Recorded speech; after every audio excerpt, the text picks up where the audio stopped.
당신의 그 섬김이 해가 천국에서 해가 집인 날이 우리 찬양 드리시고 우리 강의 시작합니다.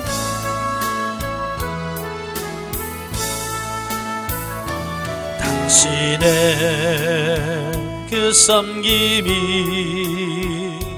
천국에서 해같이 빛나리 당신의 그 겸손이 천국에서 해같이 빛나리 당신의 그 믿음이 천국에서 해같이 빛나리 당신의 그 충성이 천국에서 해같이 빛나리 주님이 기억하시면 좋가리 예수님 사랑으로 가득한 모습 천사도 흠모하는 아름다운 그 모습 천국에서 해같이 빛나리 당신의 그 순종이 천국에서 해같이 빛나리 당신의 그 사랑이 천국에서 해같이 빛나리 당신의 그 찬송이 천국에서 해같이 빛나리 당신의 그 언신이 천국에서 해같이 빛나리 주님이 기억하시면 좋가리 예수님 사랑으로 가득한 모습 천사도 흠모하는 아름다운 그 모습 천국에서 해같이 빛나리 아멘. 기도하겠습니다. 은혜로우신 아버지 감사합니다. 오늘도 훈련의 장소로 인도하시고 룻구의 말씀을 같이 나누게 하셔서 감사합니다. 말씀 나올 때 성령께서 우리 지각을 열으셔서 알게 하시고 생각나게 하시고 깨닫게 하옵소서. 시종을 맡겨오며 예수님의 이름으로 감사하며 기도합나이다. 아멘. 예, 이 시간 우리 룻기의 본문에 보도록 하지요. 곧 교재 176페이지를 보시면 본문 예가 나오게 되는데요. 자, 1장은 과부 나오미와 룻의 초라한 귀향에 대한 말씀입니다. 1절부터 5절까지 보면 이제 엘리멜렉 가족의 모압 이주에 대한 부분이죠. 보면은 그 사사시대 베들레헴에 살고 있던 유다 지파 소속의 그 엘리멜렉은 이스라엘에 임한 흉년을 피하여 그의 아내 나오미와 두 아들 데리고 모압 땅으로 이주하게 됩니다. 그리고 그의 두 아들 말론과 기련은 그곳에서 모압 여인과 결혼하였으니 그들의 이름은 각각 오르바와 룻이라. 자, 그런데 그 엘리멜렉은 모압 땅에 이주한 지 얼마 되지 않아서 죽었고 그의 두 아들마저도 10년도 채 되지 않아 죽고 모압 땅에는 나오미와 두 자부만 남게 되었다라고 하는 거예요. 자, 여기서 이제 중요한 게 아까 다 설명드렸지만 피한다고 되는 게 아니라는 얘기예요. 피하여 간 결과가 어떠냐 이걸 보셔야 돼. 그래서 한편 본서의 배경이 사사시대였던 것으로 보아서 이스라엘 땅에 임했던 흉년은 아마도 하나님을 떠난 자기들의 옳다고 생각하는 소견대로 행한 대가로 하나님께서 내리신 징벌이었던 것으로 보인다. 그러니까 괜히 흉년 들겠어요? 잘하는데 하나님께서 흉년 줘요? 아니잖아요. 그걸 통해서 회개시키고 깨달도록 하시려고 하시는 하나님의 섭리가 있어서 그렇다 그 말이에요. 그러니까 빨리 회개하면 되잖아요. 따라서 그 징벌은 개인적으로 피해 도망할 성질의 것이 아니라 백성들 모두가 하나님께 회개하고 용서를 빌어야 할 상황이었다. 그럼에도 불구하고 엘리멜렉은 하나님께서 기업으로 주신 약속의 땅을 버리고 흉년을 피하여 이방 땅으로 이주해버린 거죠. 왜 그랬을까? 그는 아마도 이스라엘에 내린 하나님의 징벌을 이방 땅으로 도피함으로써 극복할 수 있다라고 생각했을 것이다. 그죠? 여기만 떠나면 다 될 거라고 생각합니다. 대부분의 사람들은 이런 생각들을 참 많이 해요. 그죠? 대표적인 인물이 요나죠. 예, 요나도 니느웨로 가라는 하나님의 명령을 받지만 니느웨로 안 가고 다시스는 저 아프리카 저 북쪽에 있는, 그러니까 니느웨하고는 정반대죠. 그 바다 멀리 있으니까 거기는 하나님이 안 계시겠지라고 생각하는, 그게 얼마나 우리 인간의 생각이 좁다는 걸 아시겠죠. 예? 아니 거기 간다고 하나님께서 못 쳐다가십니까? 예? 그래서 시편 139편에 뭐라고 말씀합니까? 여호와의 신을 피하여 갈 곳이 있다고 그러죠? 없다고 그러잖아요. 내가 여호와의 신을 피하여 어디로 가리까? 예? 갈 곳이 없다는 거예요. 심지어 뭐라고 그러세요? 음부에 가서 자리를 펼지라도 거기 계시며, 음부는 어디요? 지옥이에요. 이 하나님은 지옥에는 안 오시겠지 하고 지옥 가서 자리 펴고 있는데 하나님은 거기까지 오시더라는, 이게 하나님을 피하여 갈 곳은 아무것도 없다. 여러분 기억하십시오. 하나님을 피하여 갈 곳은 있다 없다? 없어요. 저도 참 저도 어렸을 때부터 신앙생활하고, 제가 24살에 군대 갔다 와서 군대 갔거든요. 신학교를 들어갔거든요. 그때부터 얼마나 많은 어려움이 있었는지, 그 힘들 때마다 이거 그만둘까? 이런 생각들을 수없이 했어요. 근데 그때마다 요나서 기억나게 하시지, 이 룻기 말씀 기억하지, 네가 가봐야 어딜 가겠냐. 그러니까 갈 수 없더라고요. 도망갈 데가 없어요. 야, 가봐야 끝나는데 뭐. 그러니까 그냥 꼭 참고 오다 보니까 오늘 여기까지 왔어요. 예, 잘한 거죠 뭐. 여러분도 혹시라도 어디 갈까 생각하신 분들은 갈 데가 없다는 거 꼭 기억하시길 바래요. 자, 그러나 그와 그의 가족은 이스라엘보다 모압 땅으로 이주하여 더 큰 환난을 겪음을 통해서 하나님의 징벌은 결코 피할 수 없다는 사실을 깨닫게 되었다. 예, 피한다고 갔는데 더 큰 징계를 받은 거예요. 예, 나아진 게 아니고 더 큰 환난을 겪고 더 큰 문제를 바탕한데, 그러니까 우리가 고난 받을 때에 피할 생각하지 말고 회개할 생각을 해야 돼요. 아시겠죠? 자, 6절부터 18절까지 보면 나오미와 동행한 룻에 대한 말씀입니다. 자, 보면은 비록 남편을 따라 모압 땅까지 오긴 했지만 그곳에서 남편과 두 아들을 잃은 나오미에게 남은 것이라고는 오직 하나님께 대한 신앙뿐이었다. 그런데 마침 하나님께서 이스라엘에 풍년을 들게 하셨다는 소식이 나오미에게 들렸다. 그래서 그녀는 유다 땅으로 귀향할 결심을 하였다. 하지만 유다 땅으로 돌아간들 별다른 소망을 가질 수 없었던 나오미는 노중에서 두 자부에게 자기 곁을 떠나 고향으로 돌아가 재혼하여 평안히 살도록 권고합니다. 자, 왜 그랬을까요? 왜 소망이 없을까요? 여러분, 외국에 이민 간 사람이 뭘 남겨놓고 가요? 아니죠. 다 팔고 다 정리하고 가잖아요. 그죠? 나오미도 그랬을 거야. 예, 그 모압 땅으로 갈 때에 인턴 전답 다 팔고 집까지 다 청산하고 갔으니까 돌아와도 어디 가서 일할 수 있는 게 아무도 없습니다. 남아있질 않아요. 그러니까 두 자부까지 데리고 가서 더 고생시킬까봐 인간적인 마음으로 그 자부들에게 재혼해서 고향으로 돌아가서 잘 살아라고 말한 거죠. 오르바는 결국 자기 고향으로 돌아갔으나, 자, 룻은 나오미의 만류에도 불구하고 끝까지 나오미를 따를 것을 고집하자 나오미도 그를 어찌하지 못하고 함께 동행하게 되어진다라고 하는 거예요. 자, 여기서 중요한 것은 뭐냐? 두 자부가 있지만 두 자부의 선택은 각기 달라요. 그죠? 오르바는 현실적인 선택을 한 거예요. 그죠? 그게 훨씬 낫잖아요. 그죠? 아무도 모르는 이방 땅에 가서 고생하며 소망도 없이 사는 것보다 자기 친척집에 가 사는 게 낫죠. 현실적으로 보면 오르바가 지혜롭게 결정한 거예요. 자, 그런데 룻은 현실을 보지 않고 뭘 봤어요? 신앙, 믿음을 본 거예요. 예? 그래서 나는 하나님은 버리지 않겠습니다. 끝까지 따르겠습니다 라고 했던 거죠.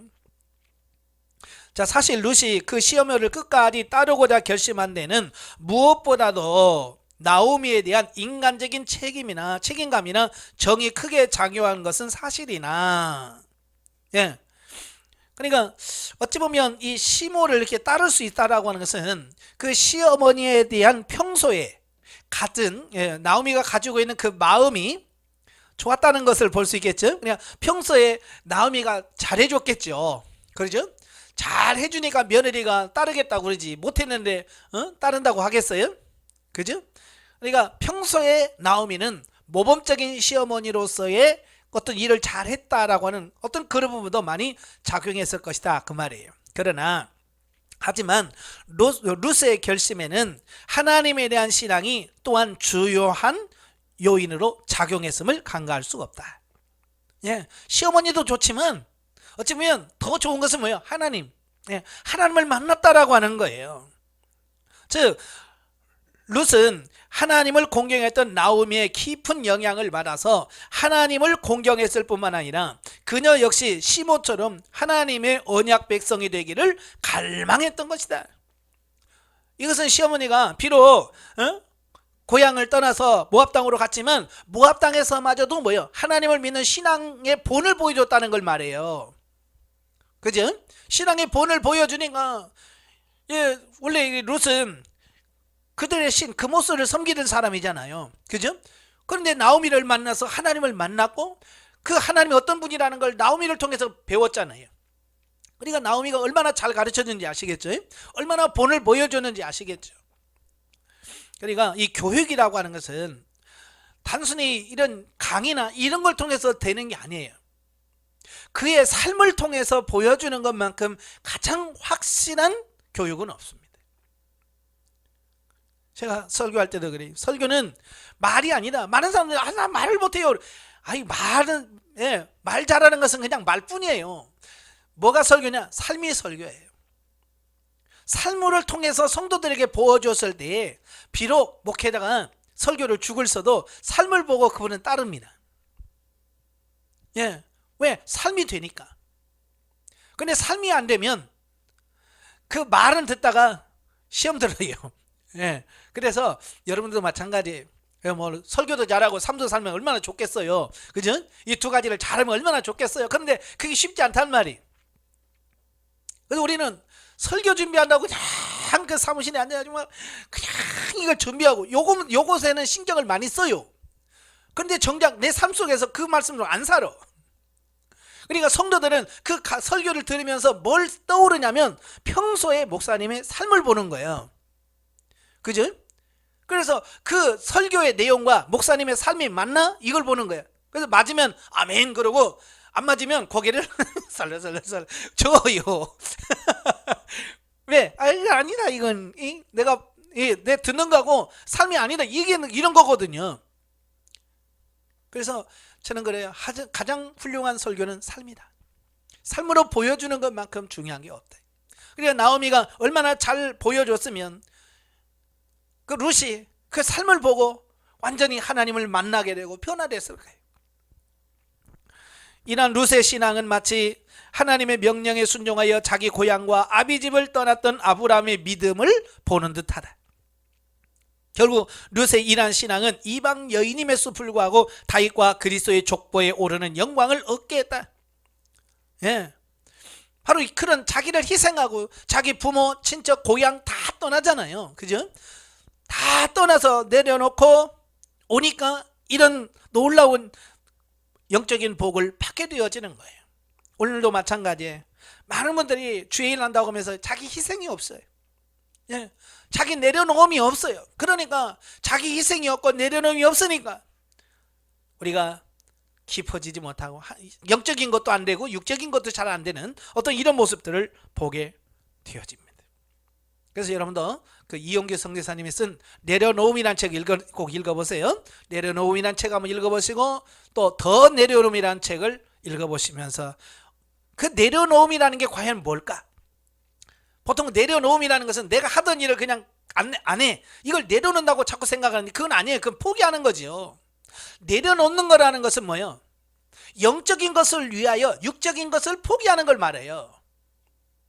그 이영규 선생님 보면 미국에서 대학교에서 좋은 대학교에서 좋은 대우를 받으면서 할 수 있는 기회가 있었어요. 그런데 몽골이라고 하는 그 열악한 상황에 가잖아요. 미국의 그 좋은 모든 것을 다 내려놓고 포기하고 힘든 몽골을 향해 가는, 이게 내려놓는 거예요. 예.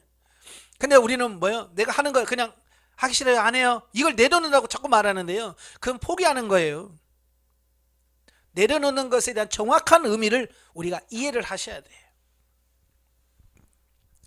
19절부터 22절까지면 나오미의 귀향. 온갖 시련을 경험한 나오미가 모든 것을 잃고 고향으로 돌아오자 베들레헴의 장안에 화제거리가 되었다. 이 나오미라는 이름은 원래 기쁨이란 뜻인데요, 사람들이 나오미 왔냐 그러니까 뭐라고 그래? 나는 나오미라고 하지 말고 말하라고 해라. 그 말하라고 하는 말은 괴롭다, 쓴맛, 쓰다 뭐 이런 뜻이거든요. 이러한 나오미의 태도는 성숙한 신앙인의 모습을 보여주고 있습니다. 즉 나오미는 자신을 징계한 하나님의 주권을 인정하고 하나님께 겸손히 회개하는 심령을 가졌다라고 하는 사실이에요. 그러니까 나오미는 왜 자신이 이렇게 초라한 모습으로 고향에 돌아올 수밖에 없는가, 그 이유를 정확하게 안 거예요. 내가 하나님을 떠났고 내가 하나님을 버리고 떠난 결과가 이렇다고 하는 것을 확실히 알았기 때문에 그런 시험이 안 드는 거예요. 그렇지 않으면 고향 땅에 가고 싶겠어요? 여러분도 그랬잖아요. 고향 땅에는 성공해서 가고 싶지 쫄딱망해서 가고 싶어요? 아니잖아요. 그 예전에 보면 그 시골에서 내가 성공해서 돌아올게 하고 많이 떠나잖아요. 그죠? 그럴 때 성공해서 막 잘 산 사람은 그냥 막 바리바리 싸들고 막 고향 가서 막 그래요. 근데 가서 실패한 사람들은요, 명절에 안 와요. 창피하다고 안 옵니다. 다들 성공해서 오기를 원해요. 나오미도 그랬을 거예요. 모압 땅에 가면서 거기서 좀 성공해서 오기를 원했는데 완전 쫄딱망해서 오니까 얼마나 창피하겠어요. 얼마나 자존심 상하겠어요. 그런데도 왜 그랬는지를 아니까 그걸 다 수용하는 거예요. 대부분 환난과 시련을 당할 때 자신의 죄를 돌이켜보기보다는 하나님을 원망하고 불평하는 것이 보편적이다. 그렇죠? 자기를 돌아볼 생각은 안 하고 원망부터 한단 말이에요. 그러나 나오미가 그런 고백을 하고 자신의 상황을 정확히 인식했다는 것은 그가 모압 땅에서 시련을 통하여 하나님께 대한 신앙이 더욱 성숙해졌음을 의미합니다. 환경적으로는 굉장히 어려웠을지는 모르지만 그가 그 고난을 겪으면서 영적으로 더 성숙한 기회를 가져왔다, 그 말이에요. 이와 같이 성도들도 자신들에게 닥친 시련이 자신들의 믿음을 단련하는 하나님의 시험임을 깨닫고 끝까지 인내하는 가운데 더욱더 신앙이 성숙해져야 합니다. 그래서 고난이 유익이라고 하는 게 뭐냐면 고난을 통해서 내가 영적으로 성장해가고 성숙해 가더라, 그 말이에요. 참 성도들도 보면 그래요. 어렸을 때부터 부잣집에서 살면서 고생 안 해본 사람들은요, 왜 이렇게 철이 안 들었어요? 그죠? 근데 어렸을 때부터 집에서 이렇게 한 사람들은 철이 들었어요. 그걸 보면서 야, 고난이라는 게 저렇게 사람을 철들게 하는구나. 영적인 부분도 똑같습니다. 아무튼 나오미가 유다 땅 베들레헴으로 돌아옴으로써 하나님의 구속사의 새로운 장이 열리게 됩니다. 사실 엘리멜렉의 모압 이주, 또 나오미의 시련과 귀환 등은 인간적인 눈으로 볼 때는 평범한 일상에 지나지 않는다. 그죠? 뭐 누가 이민 갔다가 망해서 왔네? 그냥 일상적인 생활일 수 있어요. 그러나 신앙의 눈으로 볼 때 그곳에는 하나님께 대한 엘리멜렉의 불신앙과 또 하나님의 징계, 그리고 나오미의 회개, 그리고 그 와중에서도 당신의 구속사를 이끌어 가시기 위한 하나님의 섭리 등이 다 작용했음을 우리가 알 수 있다. 즉 하나님께서는 오히려 이러한 일련의 사건들을 통해서 당신의 계획을 점차적으로 이루어가고 계신 것이다. 그러니까 우리가 살다 보면 이사 갈 수도 있고 이민 갈 수도 있고 다 그럴 수 있잖아요. 그죠? 그런데 문제는 뭐냐면 왜 이민을 가고 왜 이사를 하냐는 거예요. 단순히 육신적으로 거기 가면 더 좋대, 거기 가면 더 살기 좋대 라고 하는 육신적인 생각으로 가면 나오미와 같이 가는 거예요. 그러나 하나님께서 가라고 말씀하셔서 하나님의 뜻에 따라서 가면 그건 사명이 되는 거예요. 그러니까 자기가 주체가 되어서 가는 것과 하나님의 명령과 말씀을 따라 가는 것, 이게 다른 거예요. 그래서 여러분도 이사 갈 때도 그냥 육신의 눈으로 봐서 거기 가면 돈 많이 번대, 거기 가면 집값이 많이 돼서 뭐 한대, 그거 쫓아가면요 우리는 망해요. 참 신기한 게 그래요. 예수 안 믿는 사람은요 그렇게 해서 가면 돈 벌어요. 근데 하나님의 택한 사람들은요 신기하게 돈 쫓아가면 꼭 망해요. 제가 아는 강도사님도요 신기한 게 그거예요. 비싸게 아파트를 사요. 그래서 시간이 걸려도 이 돈이 안 올라가요. 그러면 그거 팔고 다른 데로 이사 가잖아요. 딱 이사 가면 이사 간 날부터 집값이 확 올라요. 막 1억, 2억씩 올라가요. 그래서 아이고 배고파, 조금만 한 달만 있어도 더 그래요. 근데 또 이사 가도 집값이 안 올라요. 근데 팔고 저리 이사 가니까 팔고 가는 순간부터 막 2억이 올랐어요. 그런 사람이 있어요. 제가 아는 강도사님이 그런 분이 계시. 제가 그랬어요. 돈 벌려면 이분 이사 갈 때 그 집만 사면 돈 벌어, 내가 그랬어요.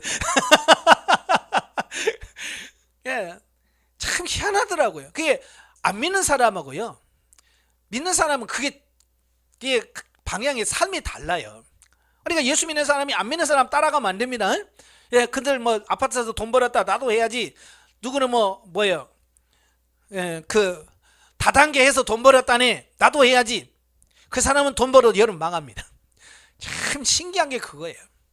왜? 우리는 세상을 따라 사는 사람이 아니라 하나님의 뜻과 하나님의 말씀을 따라 사는 사람이 되어야 돼요. 예, 아시겠죠? 예. 물론 이는 인간의 불신앙이 하나님의 계획에 공헌했음을 의미하는 것이 아니라 다만 하나님께서는 악을 선으로 바꾸어 은혜를 베풀어 주신 것뿐이다. 이러한 하나님의 신비로운 섭리가 극명하게 드러난 사건이 바로 그리스도의 십자가 사건이다. 예.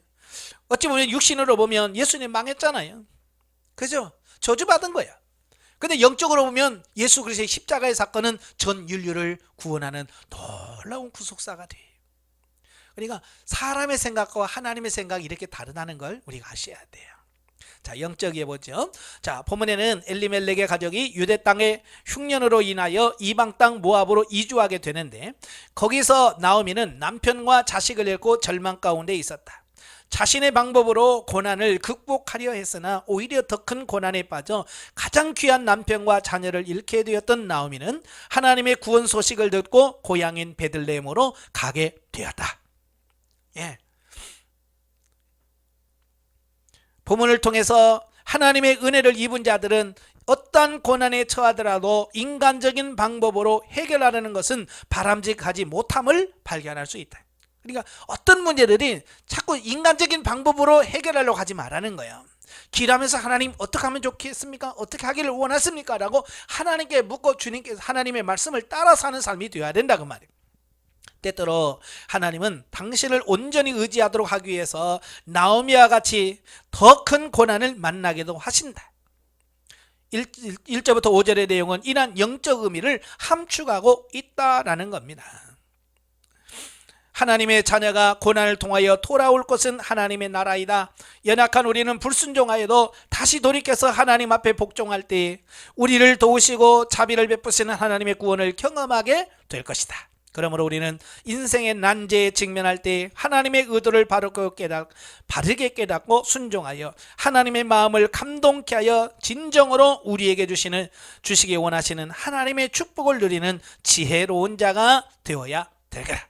예, 그러니까 힘들다고 도망가지 마시고 피하지 마십시오. 거기서 하나님의 뜻을 찾으십시오. 예, 우리는 목회하다가 목회가 안 풀리면 자꾸 뭐부터 생각하냐면 이거 자리 옮기면 다 될까? 더 좋을까? 이 생각부터 하게 돼 있어요. 그러나 자리 옮긴다고 되는 게 아니. 하나님의 뜻이 이루어져야 돼. 그러니까 옮기기 전에 하나님의 뜻을 철저하게 묻고 기도하면서 하나님의 뜻이 뭔지를, 여기서 인내를 더 해야 되는 건지, 아니면 어떻게 해야 되는지 하나님 앞에 기도하면서 깨달아서 순종해야 돼요. 2장으로 가죠. 2장 룻의 시어머니 봉양과 룻의 보아스의 첫 만남이 나옵니다. 1절부터 7절 보아스와 룻의 상면. 자, 보면은 룻과 보아스의 만나는 극적인 장면이다. 룻은 하나님 백성과 함께 거하는 축복을 누리기에 나오미를 따라 베들레헴에 오기는 했지만 빈궁한 삶을 감내하지 않으면 안 되었다. 그죠? 다 팔고 갔으니 뭐 있는 게 하나도 없잖아요. 그녀는 결코 후회하거나 불평하지 않았다. 그녀가 할 수 있는 한 최선을 다해 시모를 공경하고자 했다. 그녀의 그러한 효성과 열심은 이삭 죽기와 같은 비천한 일까지도 마다하지 않았다. 얼마나 자존심 상하겠어요. 그죠? 나름대로 모압 땅에서 이 룻도 사랑받는 가족에서 성장했을 거 아니에요. 그죠?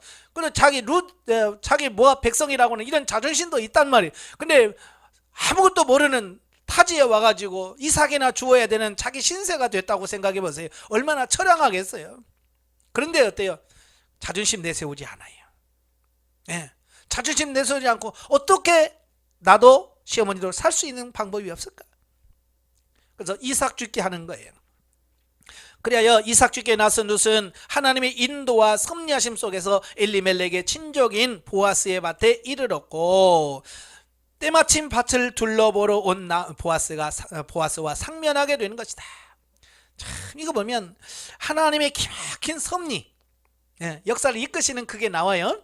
이렇게 사람들이 우연히 짠 것 같지만 아니에요. 하나님께서 다 계획하심 속에서 이삭 죽게 하러 가게 하시고 거기서 보아스를 또 일꾼을 보게 나오게 하시고 딱 만나게 하시는 거잖아요. 사실 룻은 보아스와 엘리멜렉의 친족 관계에 있다는 사실을 알지도 못했지만 우연히 이삭을 죽기 위해 밭으로 간 것이 보아스의 밭이었다. 그러니까 인간 편에는 우연인 거예요. 그죠? 물론 여기서 우연이라 하면 룻의 입장에서 볼 때를 가리킨다. 그러나 사실 그 우연 속에는 룻을 통해 당신의 뜻을 이루고자 하신 하나님의 주도 면밀한 계획이 담겨져 있었다. 그죠? 우리 입장에서는 우연이지만 하나님께서는 오래전부터 계획하시고 작정하신 것이라고 하는 사실이에요. 즉 하나님은 당신을 공경하고 또한 시모를 봉양하기 위해 최선을 다해 룻에게 좋은 것으로 채워주시고 구속사의 중심 인물이 될 수 있도록 섭리하셨다라고 하는 겁니다. 그래서 이처럼 성도들에게 일어나는 모든 일들은 모두 우연히 발생하는 것 같지만 사실은 하나님의 섭리 가운데서 일어난다. 다 우연이 아니에요. 하나님의 섭리하심 속에서 이게 이루어지는 겁니다. 그러므로 성도들은 자신의 처한 삶 가운데서 무슨 일이든 최선을 다하며 하나님의 뜻이 무엇인가를 발견하도록 힘써야 할 것이다. 하나님은 항시 크든지 작든지 자기에게 주어진 사명을 최선을 다해 감당하고자 하는 자를 통해 당신의 뜻을 이루어 가신다. 예. 우리가 신세만 타령하고 있으면 안 돼요. 아이고 내가 그러면 안 되고요. 이 속에서 하나님이 원하시는 게 뭘까? 왜? 이 상황도 이 환경도 하나님이 주신 거기 때문에 그래요. 예. 만약에 룻이 이삭 주우러 갔으니까 보아스를 만난 거지. 만약에 집에서 움직이지 않고 방구석에 가만히 앉았다면 어떻게 보아스를 만났겠어요. 그죠? 우리도 마찬가지예요. 가만히 있지 말고 때로는 찾아야 되고 문을 두드려야 할 때는 문을 두드릴 줄 아는 사람이 되어야 돼요. 8절에서 16절까지면 이제 보아스의 호의를 입은 룻. 룻의 시모에 대한 효행과 하나님께 대한 신앙을 익히 들어 알고 있던 보아스는 룻에게 볕단을 묶은 여인들의 옆에서 이삭을 줍게 하는가 하면 기로운 물을 먹을 수 있게 하였고 또한 먹을 것을 풍족히 주는 등 온갖 호의를 다 베풀었다라는 겁니다. 사실 농사짓는 주인의 입장에서 자기 밭에서 이삭을 누가 주워간다, 이익입니까? 손해입니까? 손해죠. 그렇죠? 내가 열심히 농사 졌는데 거기서 이삭이라도 주워가면 손해잖아요. 예. 그런데 보아스는 그걸 줍도록 허락해요. 예. 자기가 손해인데도 그걸 허락을 해. 도리어 일꾼들에게 뭐라고 그래요? 야, 흘리지 마가 아니라 그냥 많이 흘려놔. 그래서 많이 죽게 하고, 죽는 건 뭐라고 하지도 말고, 또 일하다 보면 좀 걸리고 그러잖아요. 그죠? 그러니까 일하는 입장에서는 귀찮게 왜 그래 할 수도 있잖아요. 그래서 그걸 하지 말라는 거예요. 이걸 통해서 뭘 볼 수 있어요? 보아스의 인품을 볼 수 있는 거예요. 보아스가 이런 사람이구나, 이런 성품의 사람이구나, 야, 정말 하나님의 복을 받을 만한 그릇이네. 자, 우리가 이걸 알 수 있잖아요. 왜 하나님이 보아스를 선택했을까? 이렇게 인성이나 인품이나 이 모든 부분에서 준비되어진 사람이라고 볼 수 있는 거예요. 자, 그러자 룻은 자신의 처지와 신분에 비해 베풀어지는 엄청난 친절에 놀라면서 보아스의 호의에 감사함으로 받았다. 자, 보면은 우리에게 신앙인이 갖춰야 할 두 가지 자세를 일깨워 줍니다. 첫째는 보아스의 말씀을 준행하는 신앙 자세이다. 즉, 보아스는 율법의 최소 규정을 충실히 준행하는가 하면, 최소 규정은 뭐냐면 신명기 24장 19절 22절에 나와요. 밭에서 곡식단을 잊어버렸거든, 놓고 온 것을 생각나거든 다시 가지러 가지 말라는 거예요. 그냥 놔두라는 거예요. 그래서 가난하고 힘든 사람들이 와서 그걸 가져다가 먹도록, 땅에 떨어진 거 주지 말고, 포도나 감람나무 열매를 딱 거둘 때도 다 따지 말고 남겨두라는 겁니다. 그래서 심지어 남으면 짐승도 먹고, 가난한 사람도 먹고, 그래서 같이 살도록 그걸 율법으로 가르쳤어요. 근데 이 보아스는 그걸 충실하게 잘 이행하는 거예요. 말씀대로. 그것을 뛰어넘어 보다 한 차원 앞서서 하나님의 말씀을 준행했던 것이다. 그의 이와 같은 자세는 하나님의 말씀을 문자적으로만 이해하고 풀이해 그들 스스로 말씀을 올무에 빠져버린 바리새인들의 모습과는 대조되는 성숙한 신앙의 모습이라 할 것이다. 그러니까 우리도 자칫 잘못하면 신학 지식에 우리가 매몰되는 경우가 많아요. 신학을 공부하다 보면 신학이라고 하는 그 지식에 우리가 매몰돼 가지고요, 바리새인들처럼 그렇게 살 수 있어요. 근데 우리는 그러면 안 돼. 이론이라는 것은 살기 위한 거지, 이론을 위한 이론은 의미가 없어요. 아시겠죠? 신학은 우리의 삶을 통해서 표현되어지고 나타내야 되고 사라져야 그게 진짜지. 삶이 없는 이론은 의미가 없어요. 보아스가 뭐예요? 보아스는 하나님의 말씀 율법을 알고 어떻게 해요? 그렇게 사는 거예요. 그대로 순종하는 것이 중요하다, 그 말입니다. 이것이 굉장히 중요해요. 둘째는 룻의 은혜를 감사할 줄 아는 신앙 자세다. 즉, 룻은 보아스의 호의를 당연한 것인 양 누리지 아니하고 자신이 그 같은 은혜를 입게는 지극히 하잘 것 없는 이방 여인임을 인식하면서 겸손과 감사함으로 보아스의 은혜를 입었던 것이다. 여러분, 이 도움을 받던 사람들은요, 이게 도움 받는 것을 아주 당연하게 인식을 합니다. 지금 우리나라 시대도 많이 그래요. 예전에 이런 사회보장제도 이런 게 없을 때 가난한 사람들에게 쌀 한 가마니만 주고 막 그래도 막 감사하고 고마웠어요. 근데 지금은요, 국가에서 많이 도와주잖아요. 이래 안 도와주면 그냥 따집니다. 동사무소 구청 가서 따져요. 왜 안 도와주냐고. 어떤 사람은 협박까지 해요. 이건 도움을 받았으면 감사를 할 줄 아는 사람이 돼야 되는데 그 감사할 줄 모르는 데서 나오는 추태죠. 추태. 참 지금은 여기는 없습니다만 예전에 안양에 있을 인천에서 제가 목회할 때는요, 그 도와달라고 하신 분들이 많잖아요. 그지? 없다고 그러면 막 성질내고요. 막 욕하고 그래요. 참 그런 걸 보면, 아니 없어서 없다고 하는 건데 참 그런 걸 보면서 참 씁쓸할 때가 많거든요. 여러분도 마찬가지예요. 여러분 힘들고 어려울 때 누가 여러분을 도우시면 반드시 고맙다고 감사하는 마음을 가르셔야지. 당연히 뭐 받을 걸 받았다고 하는 식으로 하면 안 됩니다. 자, 17절 23절까지면 나오미와 룻의 대화. 자, 룻은 저녁 무렵 주은 이삭을 가지고 집으로 돌아와 나오미에게 보여줍니다. 나오미의 물음에 자신이 보아스에게서 입은 호의를 상세하게 이야기합니다. 그러니까 나오미는 기대도 별로 안 했겠죠. 그죠? 뭐 얼마나 했겠어 하는데 돌아왔는데 엄청나게 많이 가져온 거예요. 자기가 기대 이상으로 많이 가져온 거예요. 그래서 어찌 된 거냐라고 물었죠. 그러니까 룻은 자기가 경험했던 그를 다 이야기하는 거예요. 그 말을 듣는 순간 나오미는 뭘 생각했겠어요? 아하, 이 보아스가 우리의 기업 물을 자였구나, 이걸 깨닫게 되어지는 거예요. 그 전에는 생각을 못했어요. 근데 이 사건을 통해서 보아스가 자기 자신의 기업 물을 자라는 사실을 인식하게 돼요. 이게 그거였구나 깨닫게 되는 거예요. 그래서 그걸 가르쳐 주는 겁니다. 룻에게. 이래 보아스는 우리의 기업 물을 짜니까 너 거기 가서 행동 거지를 조심해야 된다 라고 하는 것을 말씀해 주고 있습니다. 이상과 같은 본문은 하나님의 섭리가 앞으로 어떻게 전개될 것인지를 추측 가능케 해준다. 즉 룻과 보아스라는 단순한 두 사람의 만남이 나오미의 기업 물을 자란 언급을 통해서 보다 발전적인 관계로 전개될 것임이 예측되어진다. 그죠? 그 전까지만 해도 뭐예요?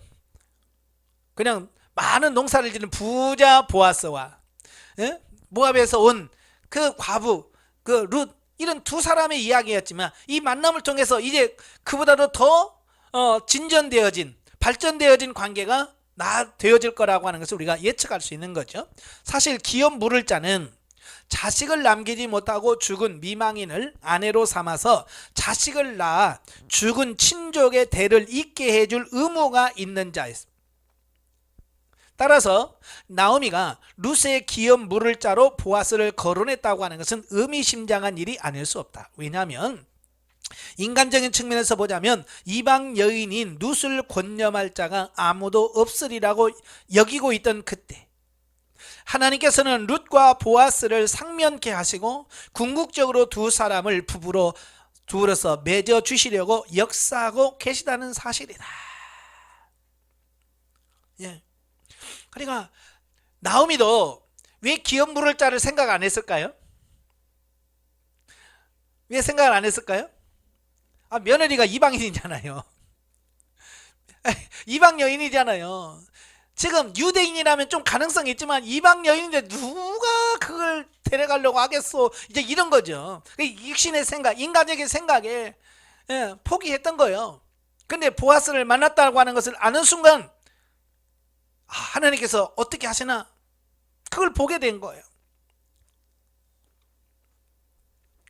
그래서 하나님께서 이렇게 하시는구나. 그래서 하나님의 이끄시는 손길을 그가 본 거죠. 그러니까 하나님께서는요, 사람들이 전혀 예상하지 못했던, 그죠? 생각하지 못했던 방식을 통해서 일하시는 부분이 나옵니다. 참 목회하면서 많이 깨달은 게 그런 거예요. 우리의 내 생각과는 전혀 다른 방편으로 하나님께서 일해 가시는 이런 부분들을 보게 됩니다. 참 저 신학교 들어갈 때요, 어느 집사님이 사업을 하시는 집사님이신데 그분이 저한테 그러시더라고요. 대한이 형제 신학교 가면 내가 등록금 다 대줄게. 그래요? 그래서 신학교 갔어요. 나 신학교에 들어갔어요. 그러니까요, 아무 얘기가 없는 거야.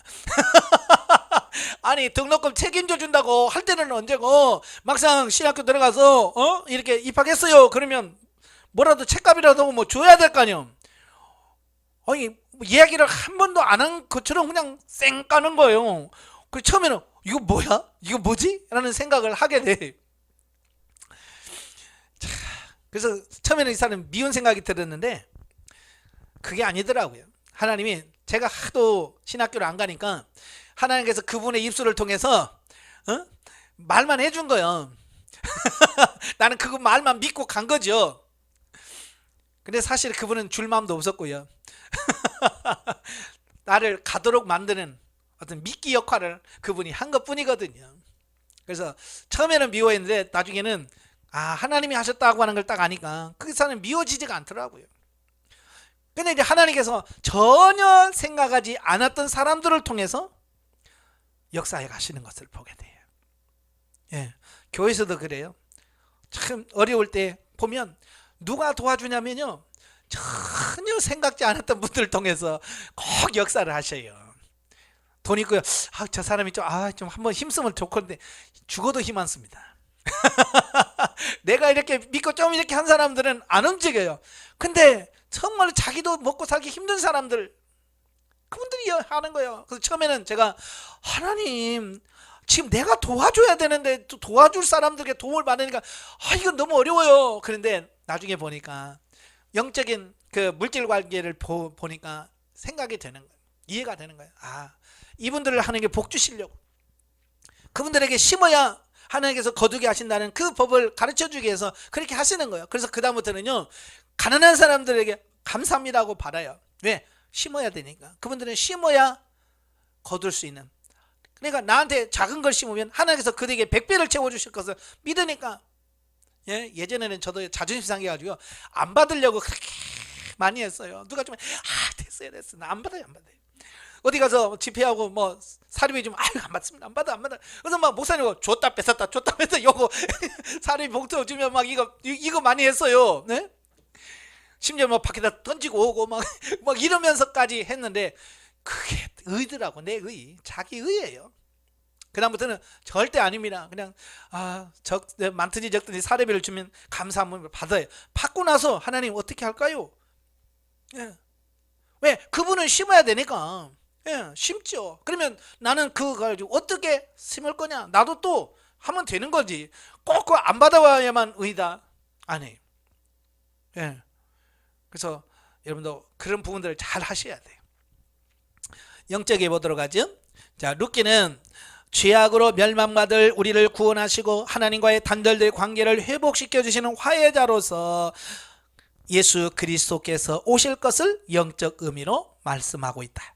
시어머니 나오미를 도와주고 위로하는 룻은 성령님으로 남편과 두 아들을 잃고 살소망이 끊어진 나오미를 오늘날 성도로 비유할 수 있다. 아까 설명드렸죠. 또한 보아스는 기업 물을 자가 되어 나오미에게 혈통을 이어주는 자가 되었다.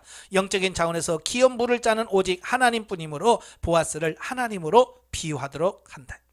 자, 여기서 성령으로 비유되는 룻이 시어머니를 사랑으로 섬겼던 바와 같이 세상에서 곤고한 삶으로 지친 우리를 성령께서 늘 인도하시고 여러 가지 방편으로 하나님의 말씀을 깨우쳐 주심으로 우리를 도와주신다.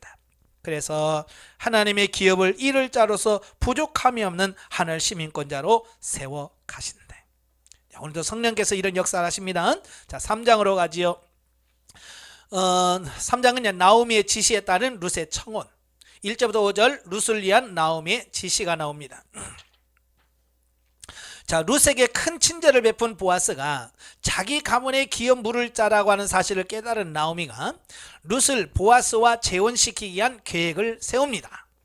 즉 나오미는 룻으로 하여금 그 밤에 보아스가 자고 있는 타작마당으로 가서 그 발치에 누웠다가 그가 하는 말을 듣도록 지시하였고, 룻은 나오미의 지시에 순종할 것을 다짐하였다.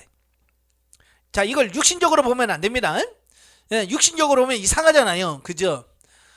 시어머니하고 며느리가 작당해가지고 어떤 이런 걸로 보인단 말이에요. 그런 육신적으로 보면 안 돼요. 왜 그들이 그렇게 할 수밖에 없는지, 자, 그걸 보셔야 돼요. 그래서 본문에서 두 가지를 발견하게 되어지는데요. 첫째는 룻을 위한 나오미의 자기 희생적인 사랑이다. 사실 나오미는 남편과 두 아들을 잃고 오직 룻만을 의지하며 살고 있었다.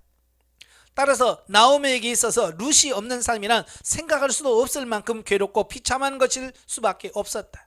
그럼에도 불구하고 나오미가 룻의 재혼을 추진했다고 하는 사실은 그녀가 자신만의 유익을 위하는 이기적인 사람이 아니라 다른 사람의 행복을 위해서라면 자신의 행복을 버릴 수도 있는 헌신적인 사랑의 소유자임을 보여줍니다. 그죠? 근데 룻을 시집 보내면 자기는 혼자 남잖아요. 그죠? 그 외롭게 살아야 돼. 근데 나오미는 그걸 자기를 희생해서 그를 보내줄 마음을 가졌다라고 하는 거예요. 둘째는 나오미에 대한 룻의 전적인 순종입니다. 사실 룻에 대한 나오미의 지시는 이스라엘의 오랜 관습이라고는 하지만 이방 여인이었던 룻의 입장에서는 쉽게 납득할 수 없는 일이었다. 예. 그럼에도 불구하고 룻이 한마디의 불평도 없이 나오미의 지시에 순종하겠다고 다짐하는 것은 그가 나오미를 얼마나 공경했고 또한 전적으로 순종했는가를 잘 보여줍니다. 만약에 여러분의 시어머니가 여러분에게 너 저 딴 남자하고 와서 애 내놔 갖고 와라 그러면 여러분 어떡하겠어요? 할렐루야 그러겠어요? 이 어머니 미쳤나? 이 도무지 왜 인간의 상식적으로 그게 맞지 않잖아요. 그죠? 그러니까 나오미는 계대 결혼이 뭔지 이런 걸 아니까 그렇게 할 수 있겠지만 이 룻은 그런 걸 전혀 모른단 말이에요. 왜? 모압 사람이니까. 근데 그 여인에게, 그 아무것도 모르는 룻에게 밤에 남자한테 가서 그렇게 하라는 이야기를 할 때에 룻에는 입장에서 이해가 안 되죠. 그럼에도 불구하고 어떻게 해요? 순종하잖아요. 이와 같이 우리도 하나님께서 지시하신 말씀에 대하여는 전적으로 순종해야 함을 여기서 교훈해 주고 있습니다. 이해가 안 되더라도 저도 이제 훈련할 때 보면 하나님께서 참 이해 안 되는 것을 많이 말씀하셔요. 처음에 저도 하나님 어떻게 그래요 그게. 그래서 저도 이해가 안 되니까 하나님 납득 좀 시켜달라고 저도 하나님께 많이 막 이렇게 따진 부분이 있거든요. 근데 하나님의 말씀에 그냥 순종만 하면 되는데 우리가 순종이 안 되니까 자꾸 따지게 되거든요. 그래서 여러분들 하나님께 따지지 마세요. 그냥 하나님께서 가라시면 가고 설하시면 서고 죽으라 그러면 죽고요, 주라 그러면 주고, 자 그렇게 하나님의 말씀에 따라 순종할 수 있는 우리가 되어야 돼요. 6절 13절 보면 룻의 청혼이 나옵니다. 자 보면은 룻이 나오미의 지시대로 보아스의 발치에 누웠다가 그녀를 발견한 보아스에게 그가 엘리멜렉의 기업 물을 짜임을 이유로 자신의 청혼을 받아줄 것을 요청합니다. 그러자 룻의 정숙한 행실과 자신이 기업 물을 짜임을 익히 알고 있었던 보아스는 조건부로 룻의 요청을 쾌히 승낙하는데 그 조건이란 엘리멜렉보다 자신보다 더 가까운 친족이 있음을 이유로 합법적인 절차를 거쳐 룻의 요청을 이행하겠다는 것입니다. 자 여기서 이제 중요한 게 그거예요. 합법적인 절차를 거친다고 하는 거예요. 자 여기서 우리는 보아스의 진정한 신앙인의 모습을 발견하게 됩니다. 즉 보아스는 인간적인 이해관계에 얽매이기보다는 하나님의 율법을 성실하게 지키고 어려운 처지에 있는 사람을 멸시하기보다는 그것을 해결해 주기 위해 노력하는 인물이었다라고 하는 것을 보게 됩니다. 자 사실 사회적으로 높은 지위에 있거나 혹은 많은 재물을 가지고 있는 사람이 가난하고 천한 사람을 선대하는 것은 결코 쉬운 일이 아니다. 그죠? 부자들이 이 가난한 사람 심정 못 알아줍니다. 더 힘들게 하고요, 더 고통스럽게 합니다. 왜냐하면 돈 있는 사람은요 이미 그들은 돈 맛을 아는 사람들이에요. 돈의 힘을 아는 사람들이에요. 그러니까 그걸 지키려고 얼마나 더 노력하는지 몰라요. 왜? 그들에게는 돈의 힘이, 돈이 곧 힘이고 그의 모든 것이니까. 근데 그걸 내려놓는다고 하는 것은 쉽지가 않아요. 그럼에도 불구하고 보아스가 룻의 간절한 요청을 한마디 거절도 없이 받아들였다고 하는 것은 그가 사람과 하나님 앞에서 얼마나 신실한 자였는지를 여실히 증명해 줍니다. 그러니까 그 엘리멜렉이 원래 가지고 있던 그 기업이 얼마인지는 모르잖아요. 그러니까 그걸 사서 다시 나오미에게 돌려줘야 되면 자기에서 얼마나 많은 돈이 나가야 되는지 그런 걸 생각하진 않아요. 하나님께서 이렇게 하신다면 이걸 해야 되는구나, 이게 하나님의 뜻으로 알고 순종한다 그 말이에요. 이게 이해타산 이거 계산하지 않는 거예요. 오늘 많은 사람들은 뭐예요? 계산부터 하잖아요. 그죠? 예? 이렇게 하면 어떻게 되는지 계산부터 막 해가지고 내가 손해 보겠네. 나중에 나와요. 예, 그 더 가까운 친족이 있어요. 근데 그 사람 뭐라고 그래? 야, 기업 물어라. 그러니까 처음에는 그래? 자기가 유익되는 줄 알고 내가 하겠다 그래요. 근데 보아스가 뭐라고 그래? 그 룻과 결혼해서 대를 이어줘야 되는데, 그러니까 뭐라고 그래? 나 손해 볼까? 나 안 한다. 그러잖아요. 분명히 지금 보아스가 하는 행위는 손해 보는 일이에요. 자기 이익되는 게 하나도 없어요. 그럼에도 불구하고 그게 하나님의 뜻이라는 것이 알기 때문에 하나님의 뜻에 따라서 자기의 이익을 내려놓고 손해를 보더라도 순종하는 거예요. 이게 믿음이고요. 이게 순종인 거예요. 그러니까 내가 손해 안 볼 때만 순종하고 손해 볼 것 같으면 안 하고, 이건 아니에요. 손해 보든지 안 되든지 하나님의 뜻이라면 순종할 수 있는 부분이 진짜 믿음이라고 하는 거예요. 자, 또한 룻의 모습에서 많은 교훈을 주는데요. 특히 시부모에게 순종하는 것이라든지 또 온 성읍 사람들 사이에 소문이 자자할 정도로 그 행실이 현숙했다는 것.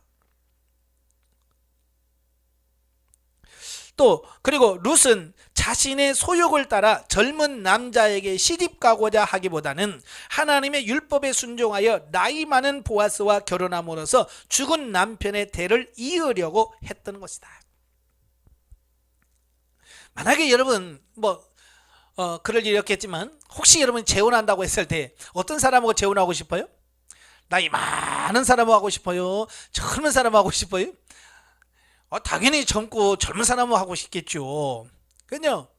자, 이건 누구나 같은 마음일 거예요. 왜냐하면 룻도 여자니까. 그죠? 룻도 여자잖아요. 그런데 룻은 어떤 그런 자기의 생각, 젊은 사람에게 하고 싶은 어떤 그런 모습을 다 내려놓고 오직 대를 이어서 하나님의 뜻에, 하나님의 뜻이 가정을 통해서 이루어지길 기도하면서 희생하는 마음으로 모든 걸 다 순종하는 거예요. 그게 더 보아스의 마음을 움직였다라고 하는 사실이에요.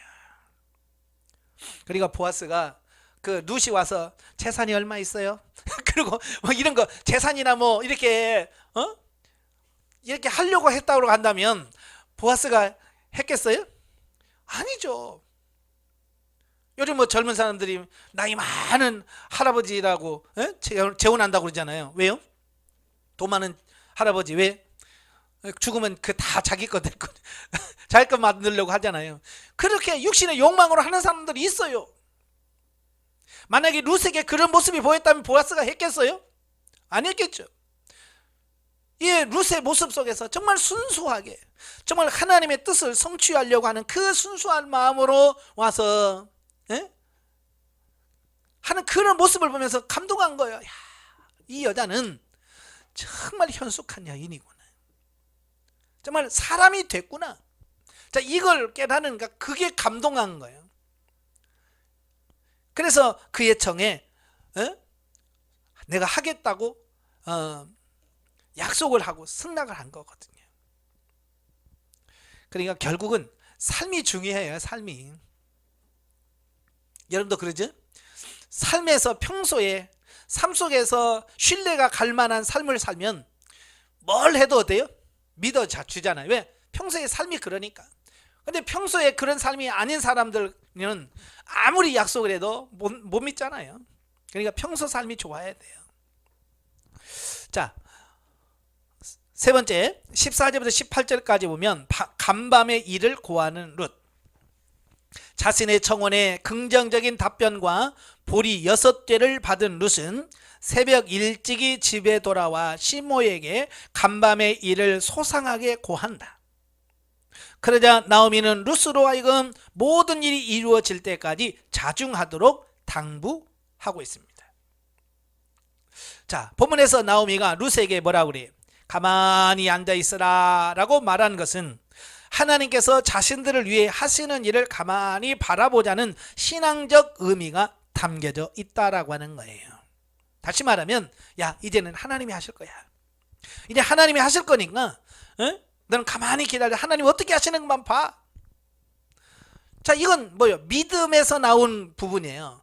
그 나오미의 믿음에서 나온 행위예요. 그러니까 믿음 없는 사람은 절대로 이걸 못합니다. 믿음 없는 사람은요, 기다려라, 인내하라 이 말을 절대 안 믿습니다. 그걸 못해요. 믿음 없는 사람은요, 기다려라 이 말을 못해요. 못 믿으니까. 그래서 어떻게 하더니 인간 방법 수단 다 동원해서 어떻게 하더니 내가 해봐야 되겠다라고 막 설치는 거죠. 그건 열정이 아니고 믿음이 없는 거예요. 믿음이 없는 거예요. 나오미는 믿음이 있기 때문에 이제 가만히 앉아 있어라. 이제 하나님이 하실 거야. 출애굽 14장 1절에도 14장 13절이죠. 거기 보면 홍해 앞에 이스라엘 백성들이 섰을 때 뒤에는 애국 군대가 쫓아오죠. 앞에는 홍해가 있죠. 백성들이 막 난리죠. 예? 뭐라고 그래? 애굽에 매장지가 없어서 여기다 묻으려고 우리를 다 끌고 왔냐. 그 이상한 말까지 해가면서 막 모세에게 대적하죠. 그때 모세가 하는 말이 있어요. 너희는 가만히 서서 오늘날 하나님이 너희를 어떻게 구원하신지를 봐라. 그래요. 믿음 없는 사람은 거기서 원망하고 불평하고, 예? 그렇지만 모세는 어때요? 하나님의 거기까지 인도하신 뜻이 있다라는 거예요. 아니 모세도 몰라요. 뭔지. 하나님이 어떻게 자기를 구원할지 몰라. 그럼에도 불구하고 모세는 하나님을 향한 신뢰, 믿음이 있기 때문에 뭐요? 가만히 서 있어. 하나님이 어떻게 너희를 구원하신지를 보라. 예? 그 믿음 갖고 있을 때 하나님께서 뭐라 그래요? 모세야, 너 지팡이를 들어서 홍해를 가리켜라 라고 말씀하는 거예요. 믿음이 있어야 역사하는 거예요. 예. 믿지 않으면 하나님께서 그런 역사 안 합니다. 이는 나오미가 하나님께서 이를 이루어 주실 것을 확신하고 있었다는 증거이기도 하다. 이와 마찬가지로 성도들도 자신의 일에 최선을 다한다면 그 결과가 하나님의 뜻대로 이루어지기를 인내하며 기다릴 줄 알아야 합니다. 마음의 경영은 사람에게서도 그 이루시는 일은 하나님이십니다. 하나님이 하셔야 돼요. 영적에 보죠. 자, 룻기에 나타난 자비라고 하는 말을 가진 헤세드는 하나님의 언약과 아주 밀접한 관계가 있습니다. 헤세드는 하나님의 신실한 보호뿐만 아니라 하나님과 나누는 교제의 따스함을 포함하는 개념이기 때문에 그렇습니다. 따라서 하나님의 헤세드를 체험한 사람은 변화되고 다른 사람에게도 영향력을 끼칠 수 있는 것이다. 그러니까 하나님의 은혜, 자비를 경험해 본 사람만이 다른 사람에게 그런 자비를, 긍휼을 베풀 수 있다라는 얘기예요. 그러니까 사람도 그래요. 사랑을 받아본 사람만이 사랑할 수 있어요. 사랑을 받아보지 못한 사람들은요, 사랑을 줄 수 있는 방법을 몰라. 그러니까 주고 싶긴 하지만 그걸 못하는 거예요. 그게 안타까운 거예요. 예, 제가 아는 집사님이 사위를 얻었는데 누구냐면 고아예요. 고아 출신. 예. 그러니까 이분이 답답하다는 거예요. 왜냐하면 아빠로 역할도 못하지, 남편의 역할도 못하지, 가장의 역할도 못하는 거예요. 왜냐하면 어렸을 때부터 그냥 고아로 성장하면서 보육원에서 고아원에서 성장하는단 말이에요. 그러니까 거기서 성장하면서 아버지의 역할이 뭔지, 가장의 역할이 뭔지, 남편의 역할이 뭔지 이걸 부모를 통해서 가정생활하면서 이걸 배워야 되거든요. 그죠? 이걸 배워야 하는데 이걸 배우지 않고 그냥 보육원에서 막 성장을 해서 나이는 들어서 결혼을 했는데 본 적도 없죠. 배운 적도 없죠. 사랑을 받아본 적도 없죠. 그러니까 이걸 가정에서 그게 사랑할 수가 없는 거예요. 그러니까 얼마나 힘들겠어요. 우리도 마찬가지예요. 하나님의 사랑을 받아보지 않은 사람은요, 다른 사람에게 사랑 못 베풉니다. 그래서 여러분도 항상 하나님의 사랑을 내게 주세요라고 하나님의 사랑을 받아보셔야 돼요. 그래서 하나님의 사랑을 알아야 우리가 하나님의 사랑을 줄 수 있습니다.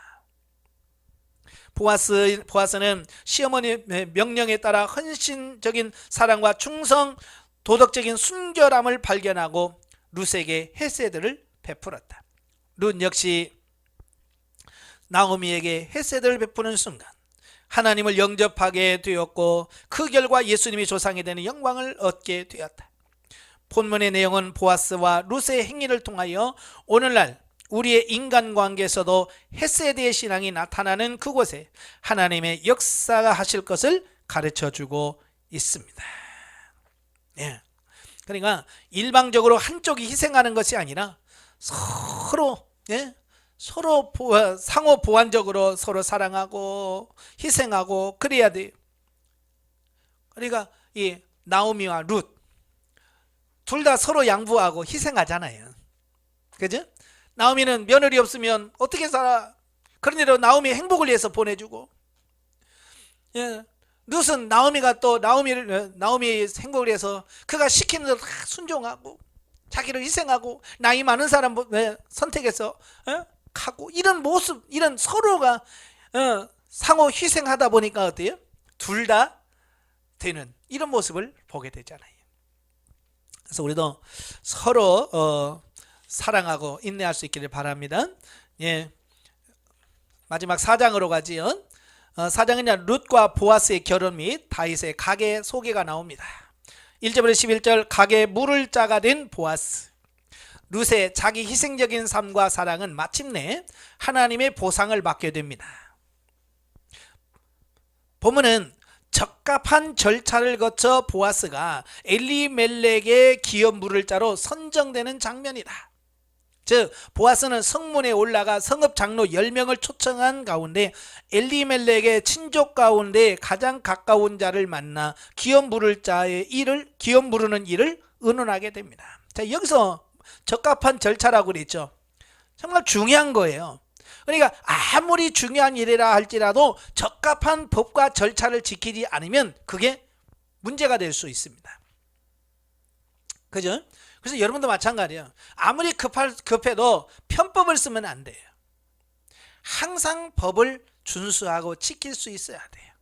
저도 목회하다 보니까 교회에서 참 그 편법을 쓸 수 있는 부분도 몇 가지 있더라고요. 예, 제가 어느 분이 저한테 와서 헌금을 좀 할 테니까 연말정산할 때 1,000만 원을 하나 끊어달라는 거예요. 그 컴퓨터로 이렇게 입력해서 뚝 치면 나오는 거 그게 힘들지 않아요. 1,000만 원짜리 끊어주면 몇백 들어와. 예. 그러니까 할 수 있어. 근데 양심상 안 되는 거예요. 못 하겠다. 그러니까 이런 거야. 편법을 쓰면 안 돼요. 정말 진실하게. 어떤 목사님은 그 연말정산 떼어달라고 하니까 얼마 떼어줄까? 그렇게 묻더래. 아니, 교회 재정장부에서 정확하게 계산을 해서 그가 한 것만큼 해서 줘야 되잖아요. 그죠? 근데 얼마 써줄까? 500? 한 500 써주면 되나? 이랬다는 거예요.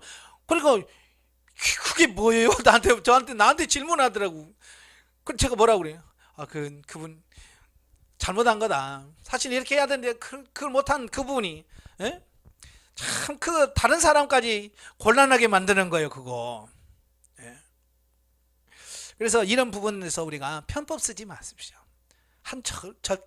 적당한 절차, 적합한 절차에 따라서 모든 것이 돼야 된다는 거 꼭 기억하시면 좋겠고요. 예.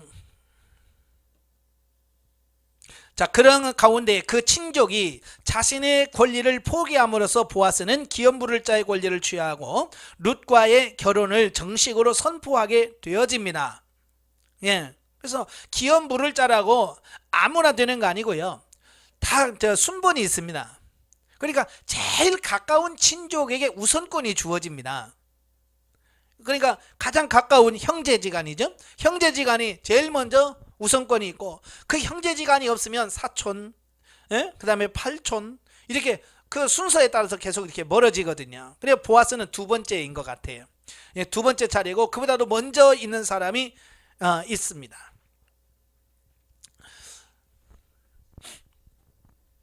자, 그러자 결혼하기로 하자 성읍 장로들과 백성들이 보아스를 축복하고 그 일의 증인이 되었음을 선언해 줍니다. 왜 성읍 사람들이 축복하고 즐거워했을까요? 예? 예, 쉽지 않은 일이라고 했잖아요. 기업 부르는 건 쉽지 않다고 그랬죠. 내가 얼마나 많은 물질을 내놓을 수 있어야 되거든요. 그게 쉽지 않은 거예요. 그러니까 그 쉽지 않은 일을 결정하는 걸 보니까 동네 사람들이 얼마나 그래서 당신 정말 대단한 결정을 했다라고 해서 그에게 축복을 해주는 거죠.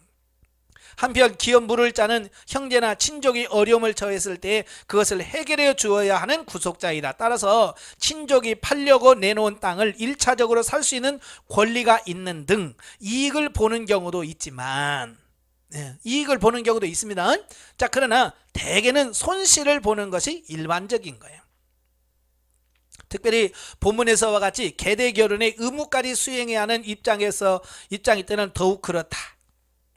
그와 같은 이유로 엘리멜렉의 친족은 처음에는 단순히 자신에게 유익이 되는 권리를 행사하려고 했다가 나중에 그것을 번복하여 자신의 권리를 보아스에게 넘기고 말았다.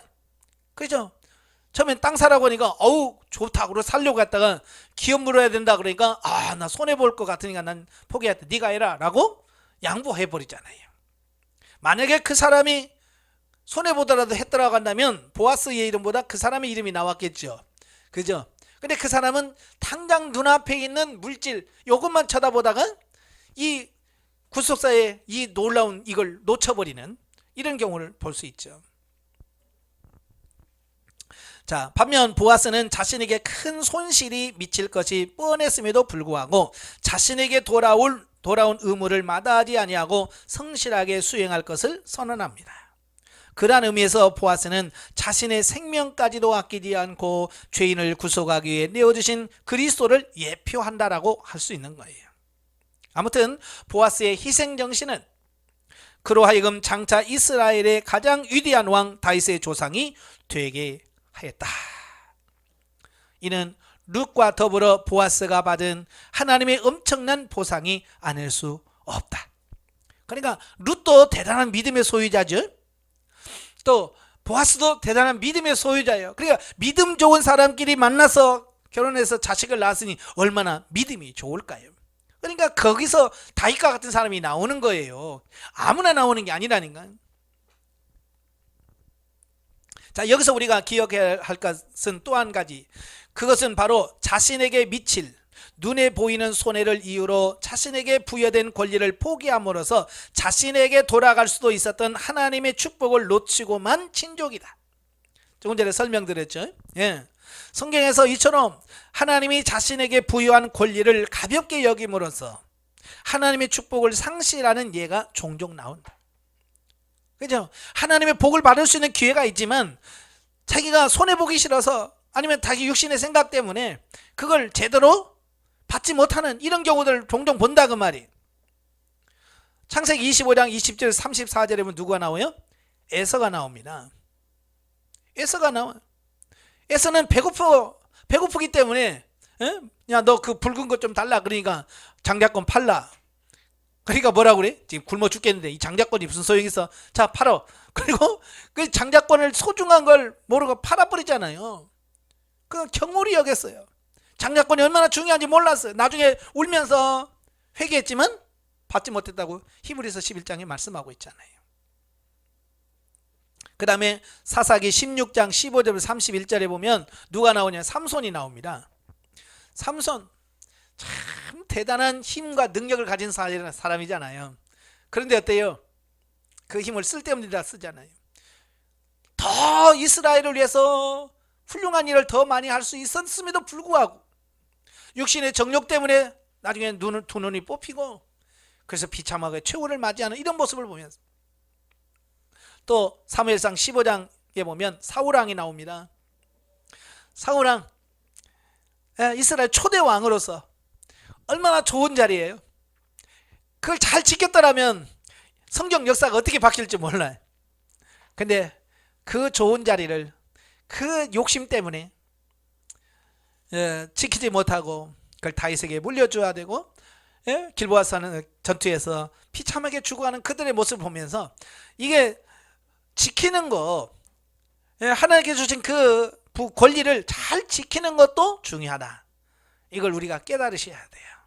우리는 목사로서 목회자로서 하나님께서 엄청난 우리에게 또 영적인 복과 이런 것을 줄 수 있는 이런 부분을 우리에게 지금 받은 거라고 봐요. 자, 그것은 뭐냐? 우리가 어떻게 사느냐, 어떻게 행동하느냐에 따라서 그걸 누릴 수도 있고 에서나 이것처럼 빼앗길 수도 있고, 에이 나 목회하기 싫어, 나 안 해. 그래서 가면 이걸 하나님이 준비된 이걸 못 받을 수 있잖아요. 그래서 끝까지 잘 감당하셔야 된다. 자, 이걸 말씀해 주고 있습니다. 예. 자, 13절부터 22절까지 보시면 다윗의 조상이 된 룻, 엘리멜렉의 가장 가까운 친족이었던 사람이 자신의 권리를 포기함으로써 그 권리를 양도받은 보아스는 마침내 룻과 결혼하여 오벳을 낳았는데요. 그 오벳은 유다의 자손이자 다윗의 조부였다. 이를 증명하기 위해서 유다와 다말 사이에서 출생한 베레스로부터 다윗에 이르기까지 계보를 언급하고 있습니다. 자, 이란 본문에서 보듯이 룻은 라합과 함께 이방 여인으로서 다윗과 예수 그리스도의 계보에 오르는 축복을 받았다.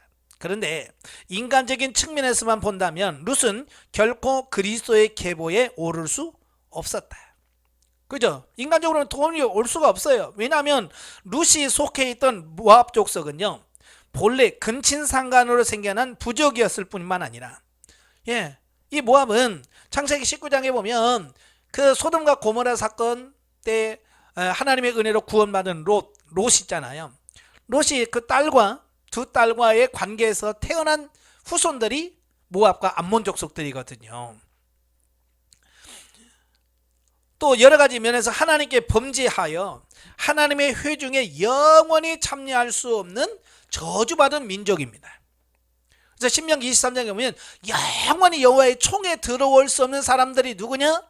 모압 암몬 족속들이에요. 이들은 영원히 총에 들어오지 못할 거다. 그러니까 어찌 보면 모압은 하나님의 백성이 될 수 없어요. 왜? 하나님께서 이미 못 들어온다고 말씀하셨기 때문에. 그럼에도 불구하고 롯이 다윗과 그리스도의 계보에 오른 것은 전적으로 하나님 자녀에 대한 하나님의 은총과 롯의 하나님께 대한 신앙의 결과라고 할 수 있었다. 다시 말하면 롯의 믿음으로 말미암아 가능케 되었다라고 하는 사실이에요. 그러한 측면에서 롯은 그리스도의 구속으로 말미암아 죄로부터 구원되어 하나님의 후사가 된 모든 성도들을 예표합니다.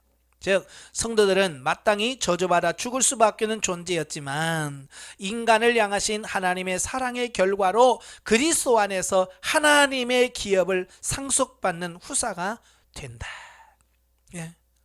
우리가 뭐 육신적으로 보면 이 룻과 다를 바가 뭐 있어요?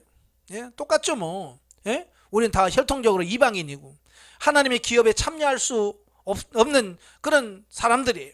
그럼에도 불구하고 예수 그리스도를 통해서, 복음을 통해서 우리가 예수 그리스도를 믿고 이제 하나님의 자녀가 되었고 영원한 하나님의 나라를 상속받을 수 있는 자로 바뀌었다는 거예요. 이게 뭐예요? 이게 하나님의 은혜라.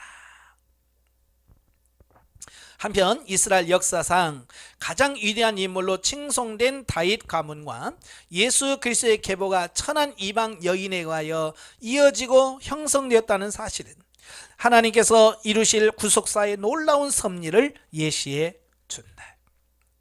즉 이는 하나님의 구원이 단지 이스라엘 백성뿐만 아니라 온 인류 전체에 미치게 된다는 사실을 예시해 준다. 또한 하나님의 구원은 혈통이나 인종, 신분에 따라 이루어지는 것이 아니라 오직 하나님의 전적인 은혜에 의거함에도 시사해 준다. 만약에 하나님의 구원이 어떤 혈통이라든지 어떤 지식 수준이라든지 물질의 유무라든지 이런 걸로 딱 커트라인을 딱 정해둔다면 여기서 구원 못 받을 사람 많아요. 그죠? 그렇지만 하나님 그런 거 실제 보지 않으십니다. 혈통 보지 않습니다. 가문 보지 않습니다. 얼마나 많이 배웠는지, 재산을 얼마나 가졌는지 안 봐요. 단지 믿음, 오직 하나님을 향한 믿음. 그래서 우리도 소망이 있는 거예요. 영적 일을 보죠. 자, 보아스는 기업 물을 자로서의 책임을 확실하게 맡음으로써 하나님의 구속의 역사를 이루어드리는 도구가 되었고 예수 그리스도의 조상이 되는 영광을 누리게 되었다. 마찬가지로 오늘날 우리도 이웃의 어려움을 대신 물어줄 자로서 영적 신분에 합당한 삶을 살 때 하나님의 뜻을 행하는 거룩한 도구가 되는 영광을 누리게 될 것이다. 자, 이 말은 무슨 말이냐면 보아스가 기업 물을 자로서 자기가 손해보면서도 어떻게 해요? 도와주잖아요. 이걸 보면서 여러분 무슨 생각을 해요? 아유, 잘했네. 보아스 훌륭한 사람이네. 그리고 끝나면 의미가 있어요, 없어요? 없어요. 나도 보아스처럼 살아야 되는 거예요. 이게 중요한 겁니다. 아, 나도 보아스처럼 이렇게 살아야 되는구나. 나의 도움이 필요한 누군가가 나에게 도움을 요청했을 때 내가 손해본다고 나 못하겠다, 그게 아니라 보아스처럼 자기가 손해를 보더라도 어때요? 승낙을 하고 베풀 수 있는 이런 삶이 되어야 된다. 이걸 우리에게 말씀해 주고 있는 거예요. 그래서 물질관계 영성에서 이미 다 배웠잖아요. 심고 거두는 거. 그래서 열심히 어떻게 해야 돼요? 우리는 심으셔야 돼요. 열심히 심으셔야 그 심은 데서 거두게 하셔서 풍성케 하시는 하나님의 은혜가 있습니다. 아까도 말한 것처럼 보아스가 물질 손해보기 싫은 난 못해 라고 말했던 그 사람과 똑같이 했다라고 한다면 보아스에게 이런 게 없잖아요. 이런 은혜가 없잖아요. 이런 복이 없잖아요.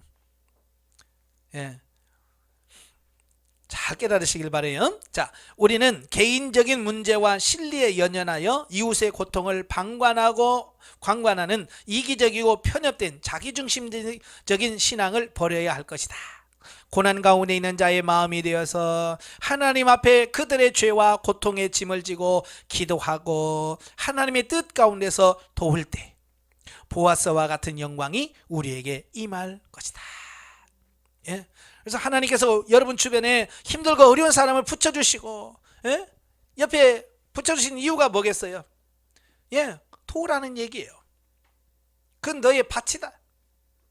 그래서 그걸 분명하게 인식을 하고 우리가 보아스처럼 그에게 은혜를 베푸고 자비를 베풀고 긍휼을 베풀 때 결국 그것이 하나님께 하는 것이 되어서 보아스가 받았던 이 복을 우리도 받게 된다는 것을 말씀해 주고 있습니다. 그래서 열심히 심으십시오. 열심히 어려운 사람, 힘든 사람 도우시고요. 그래서 여러분도 풍성한 은혜가 있길 바랍니다. 기도하겠습니다. 은혜로우신 아버지 감사합니다. 오늘도 귀한 말씀을 들었습니다. 단순한 역사의 기록물이 아니라 이 말씀을 통해서 우리의 영적인 현주소와 영적인 삶의 모습을 그대로 보여주고 있습니다. 우리가 신앙이 단순한 이론이 아니요 지식이 아니요 삶으로 실제로 우리가 사라져지는 우리 삶이 되어지게 하옵소서. 나오미와 룻의 또 보아스의 이런 순종하는 삶을 보면서 우리도 그와 같이 이 땅에서 철저하게 하나님 말씀대로 순종하며 사는 우리가 될 수 있도록 도와주시옵소서. 예수님의 이름으로 감사하며 기도합나이다. 아멘. 하나님 감사드립니다.